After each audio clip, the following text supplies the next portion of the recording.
आपण पाहत आहात लोकप्रबोधन, सर्वसामान्य जनतेचा हक्काचा न्यूज चॅनल।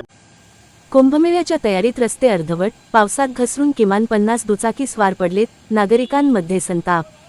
नाशिक येथे आगामी कुंभमेळ्याच्या पार्श्वभूमीवर नाशिक शहरात विविध ठिकाणी रस्त्यांच्या नूतनीकरण व दुरुस्तीची कामे सुरू करण्यात आली होती। मात्र पावसाळा सुरू होऊनही अनेक ठिकाणी ही कामे अपूर्ण अवस्थेत असल्याने नागरिकांना जीव मुठीत धरून प्रवास करावा लागत आहे। रस्त्यांवर साचलेले पाणी, चिखल आणि खडीमुळे आज शहरातील विविध भागांत किमान 50 दुचाकी स्वार घसरून पडल्याच्या घटना घडल्या। सुदैवाने मोठी जीवितहानी टळली असली तरी अनेकांना किरकोळ दुखापती झाल्याची माहिती मिळाली आहे। या घटनांमुळे नागरिकांनी प्रशासनाच्या नियोजनावर प्रश्नचिन्ह उपस्थित केले असून यात एखाद्याचा जीव गेला तर त्याची जबाबदारी कोण घेणार, असा संतप्त सवाल केला जात आहे।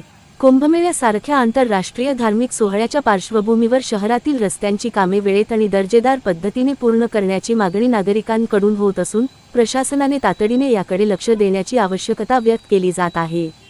लोकप्रबोधन मराठी न्यूज नेटवर्क महाराष्ट्र प्रतिनिधी सपना गोसावी, नाशिक।